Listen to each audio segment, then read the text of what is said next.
a special guest, Jose Angel Pereira Ruenbeck and Charles Ham, the two amigos. We're in Master of Life, Part 3. And today the subject is one that's very important. It is one on kindness. That's part of being kind, is reaching out, showing compassion, and speaking with each other about that. So I'm going to start with the first question to Jose, and then after that, that'll go to Charles, and then Sandeep will come back to you in about I'd say in about 25 minutes. We'll go back to you, and then you can comment. Hello to the audience.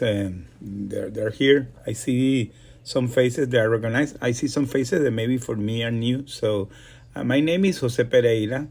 I'm in this audio with Angelica, that's the host, and Charles, that's my buddy.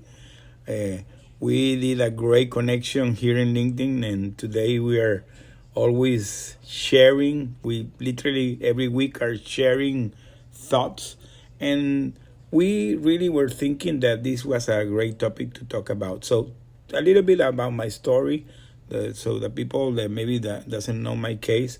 I come from a situation that I was a former hostage. I went through a hostage situation during 5 years, and I came back in October 1st. A few days ago, I have 1 year that I came back.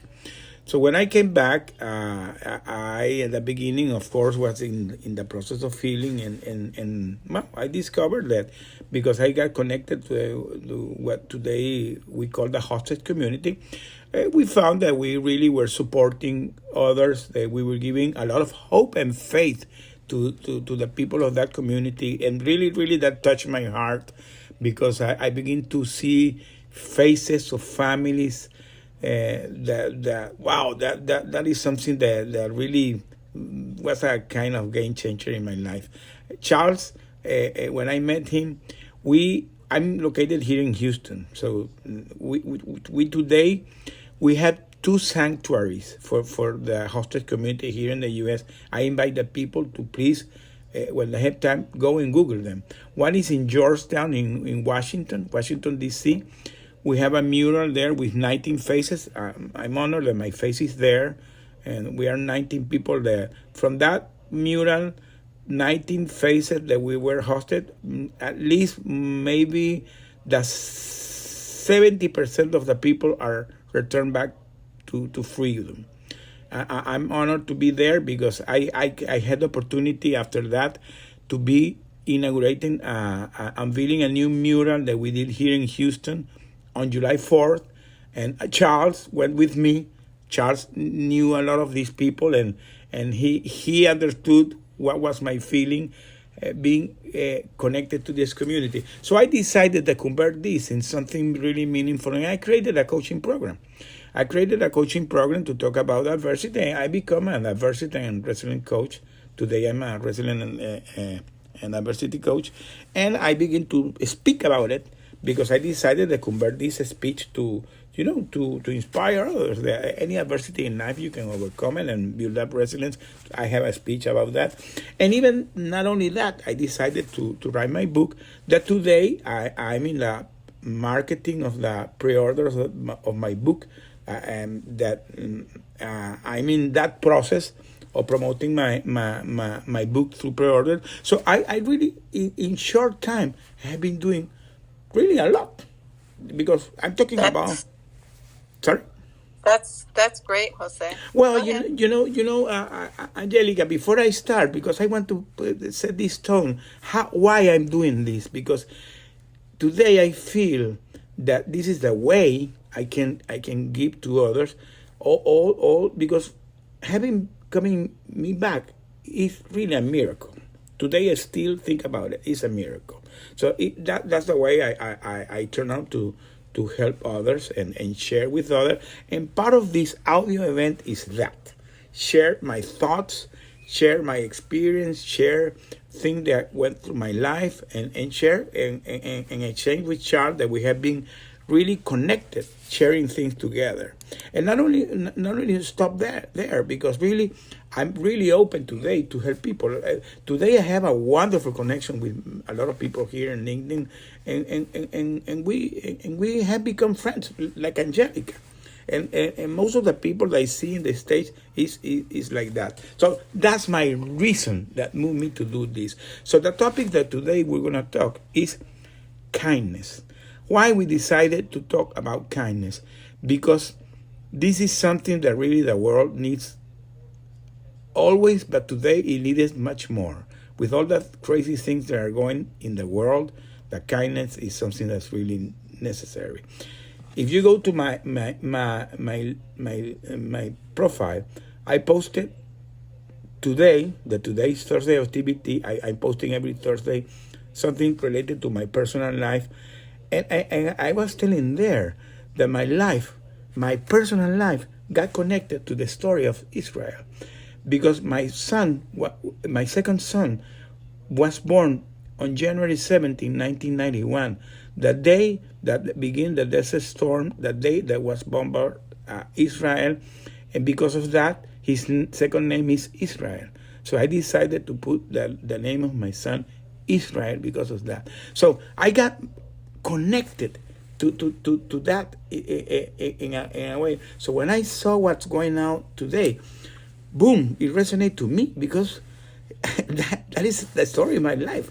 Is there. So kindness is something really important in the life. So I'm gonna turn the mic to Angelica, so you can begin to do some questions to develop the. Charles. Sorry, Let's Charles. ask Charles. That's all right. I didn't want to interrupt you. Charles. Yes, ma'am. We're going to give Charles a little extra time, too. Okay. Charles, thanks so much. And that was a wonderful share, Jose. I did not know that was the reason why you named your son's middle name was Israel. And that's some interesting history behind that. And thanks for talking a little bit about why you wanted to do this room on kindness. I think it's a very important subject as well. So Charles, tell us a little bit about yourself for those who don't know you. I think everybody in here might already know you though, but tell us a little bit about your story and what got you interested in this subject. Well,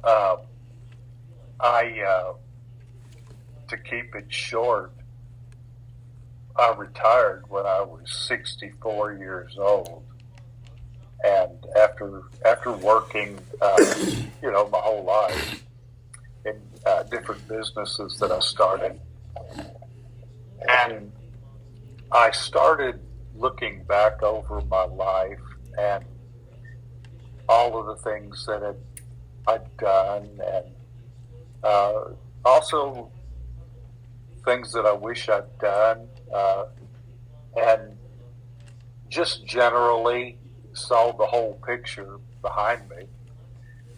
And I didn't want to dwell in the past, but I didn't want to ignore the past. I found that there was a treasure trove of wisdom to be learned by walking down this road we call life. And I think my first thought was, I was on LinkedIn, and I'm hearing all these people putting up posts, and I watch a little bit of the news back then, and it just seemed like everybody in the country was mad. Nobody was happy for different reasons, and it didn't seem to make any difference which side you came down on, cultural or political issues. No one was happy. And I wasn't mad. And I started writing on LinkedIn, putting up posts, just not lecturing people, but just telling them how I looked at things and how I believed. And it caught on, and folks started following me, and I was encouraged to write a book, which I did, and the title of it is Ponder on It, Pilgrims. And it was a book about wisdom. It's a book about wisdom, essentially, if I had to choose one word. It's about how to live wisely and connect to your better self, to your higher self, and to understand what is really important and what really isn't, and be able to cut through the distractions. And I from this, we talk. Oh, by the way, you can look at my website, charlesham.com, if you'd like to know more about me or about the book. And you can order it in 4 different places there. Most folks choose Amazon.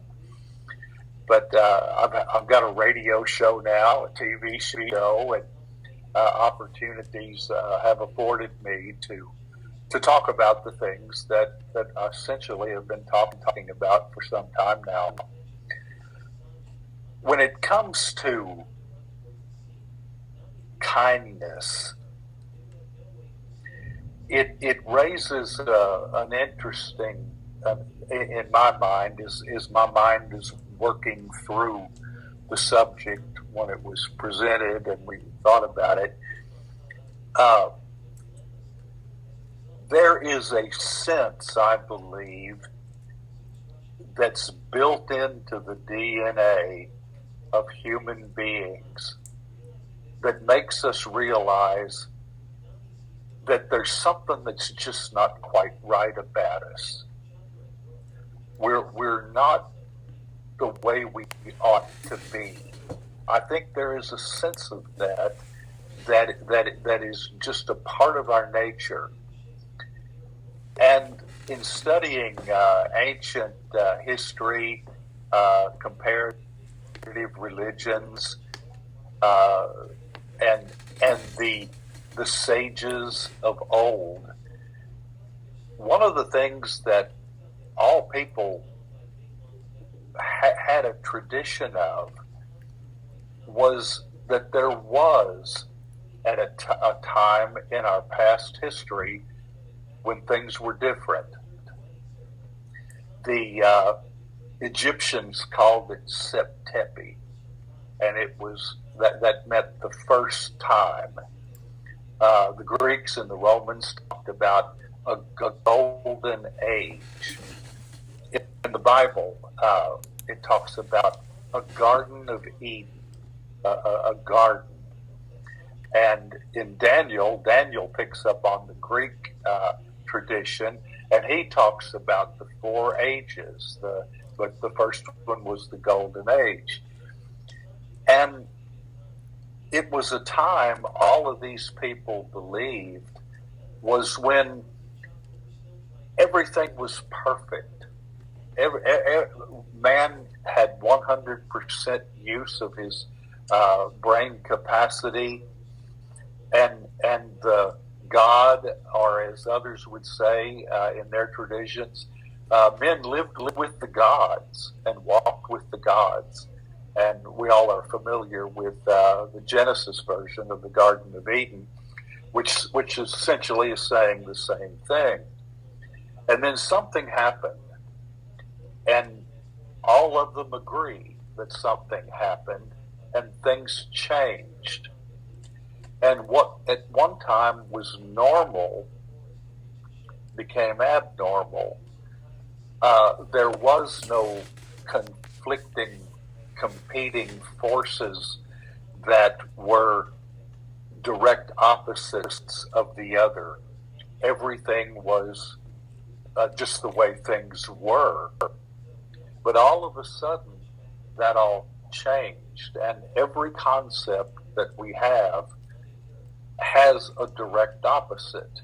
And I tell people, if you really want to know the definition of a word, look at the antonyms for the word. See what the opposite thing is. And when you talk about kindness, getting to the point, kindness is a virtue that where when we walk in it, we're living in a better self, our higher nature, in goodness, and the opposite of it is inconsideration, what meanness, and cruelty. Now that's the opposite of being kind. Inconsiderate, mean, and cruel.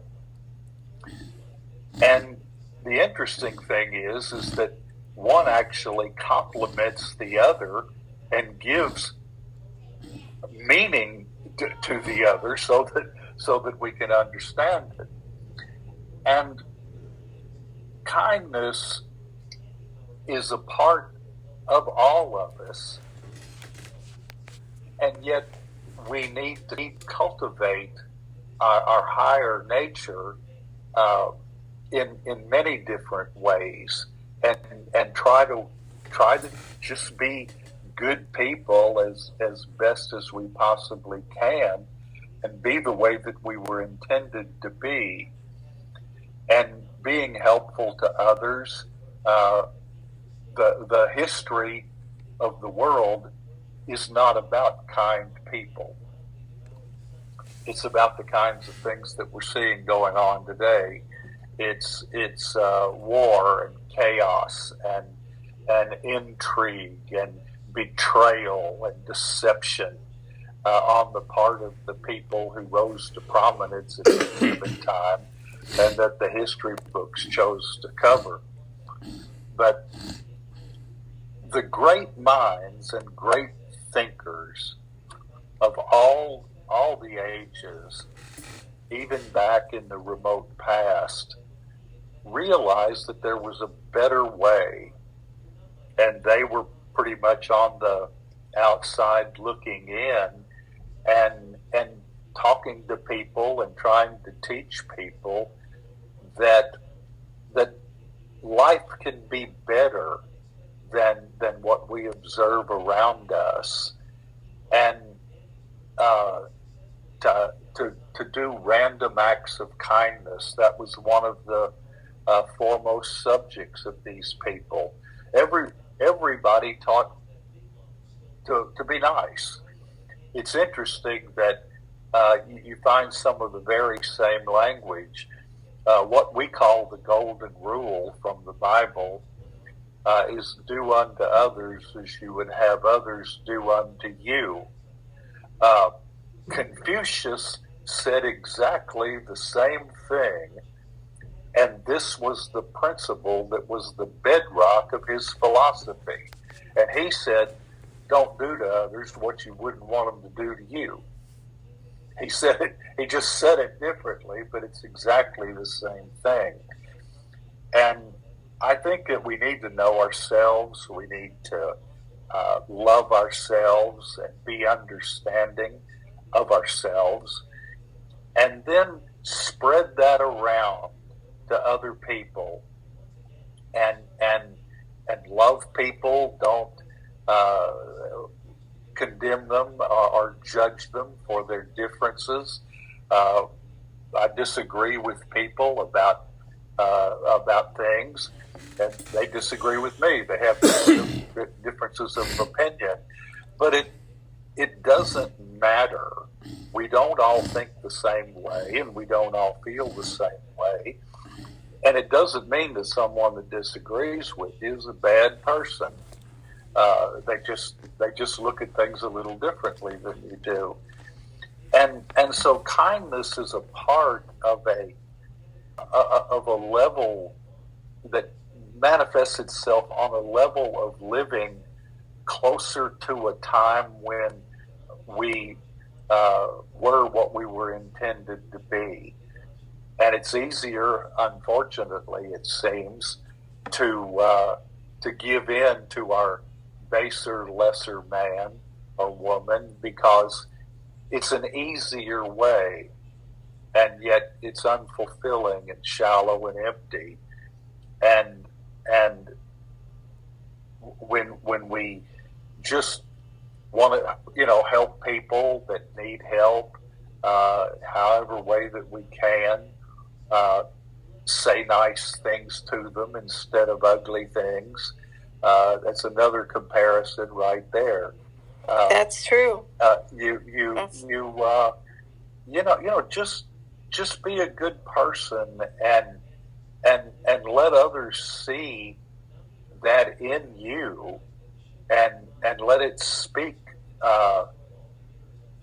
for a different way, a better way, for a happier, more fulfilling life, where you have you live in peace and harmony with yourself and with other people, and interrelate to them on a level that is helpful and wholesome and appreciated. I feel like if I say any more, I'm just going to start rambling. That's okay. That's okay. I wanted to give you a chance to speak because that's what I had to say. Before. That was what was on my heart to say, and I hope it was helpful. Charles, I want to compliment something that you said that is totally true. That unfortunately, we were designed to be kind, but that human nature, things that in the world has gone in another path. But in essence, the people are good. The people really are good. Yes. So this is something that we need to take in consideration. That people, when they are born, are good. For some reasons, and there are many studies about that, people sometimes can become mean. But that doesn't mean that you will not think that you need to be kind. So that is very important, because if everybody by their own choice decide to be kind, this is what can make a change in the world. So that's why it's great when you see people doing great things, because it's like everybody doing their own to become kind. Because if not, it's like thinking that everything's lost. There's no chance. So you get like kind of hopeless. So I wanted to say that, because really, even though we know that things are going on and always have been going on, that doesn't mean that the people for human nature in the beginning can be kind and can be nurtured, can be learned, can be teach, can be growth. Yes. So this is very important. That is very important. I wanted to share that. Well, and actually, we're all can be either way. There are people that we would consider evil, but on a certain level, there is to be found in them a modicum of kindness. As contradictory as that may sound, maybe this isn't a good illustration, but I think we could all agree that Adolf Hitler was a man that had completely given himself over to evil.